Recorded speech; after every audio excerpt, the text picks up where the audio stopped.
기침, 콧물, 몸살, 고열.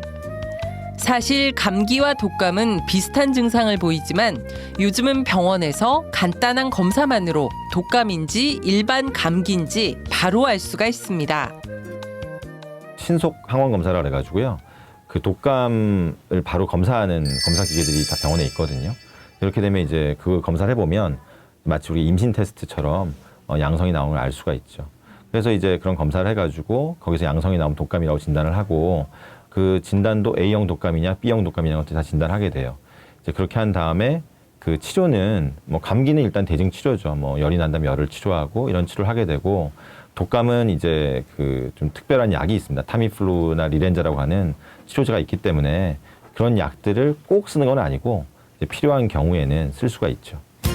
그렇다면 영유아의 경우 독감 예방 주사를 꼭 맞아야 할까요?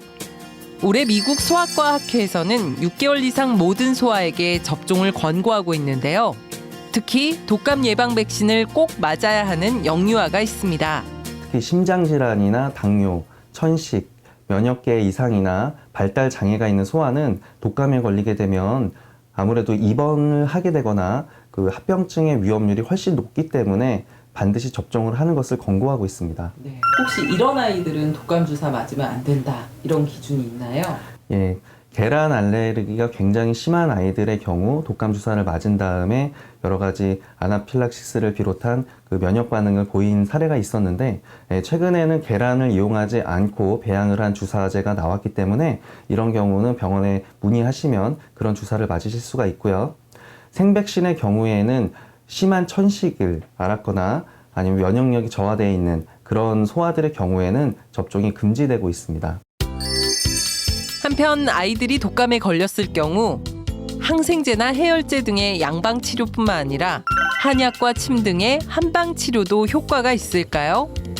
이제 아직도 이제 연구들이 많이 필요한 부분이기는 하지만은 또 우리나라뿐만이 아니라 이제 중국에서도 이렇게 독감이라든지 이런 질환들에 대해서 한의학적, 중의학적 치료 연구들이 많이 이루어지고 있고 사실 한의학에서도 감기와 독감 치료를 많이 하고 있어요. 그리고 최근에 또 항생제라든지 감기약 아이들 또 사용하시는 걸 또 조심스러우시기 때문에 더 한의학적인 방법을 또 많이 생각을 하시는 것 같습니다. 실제로 이제 최근에 이제 연구 결과에서도 독감의 한약 치료가 항바이러스제 못지않은 좋은 효과가 있다는 연구 결과들도 많이 있고요. 그리고 실제로 한의학에서는 독감과 감기 치료에서 가장 중요한 틀로 생각하는 것이 독감과 감기를 이겨낼 수 있는 아이의 면역력을 도와주는 방향으로 치료를 해주게 됩니다. 마지막으로 아이들에게 열이 날 경우 부모님들은 당황하지 말고 이 점을 꼭 기억하시면 됩니다. 열이 나는 건 하나의 증상입니다. 그러니까 결국 제일 중요한 건 열이 왜 나는지를 안다면 병원에 갈 필요가 없죠. 근데 열이 나는 이유를 알기 위해서 병원을 가는 거고 그거를 알아서 내가 이게 편도염 때문에 열이 나는 건지 단순 감기인지 아니면 요로 감염인지 폐렴인지 아니면 뇌수막염인지 이런 원인을 정확히 찾아야 되는 거죠.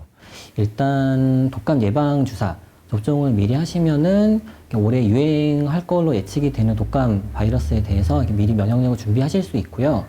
사실 독감은 감기철에 같이 유행을 하게 되잖아요. 그래서 지금 환절기부터 아이들 감기 많이 걸리는데요.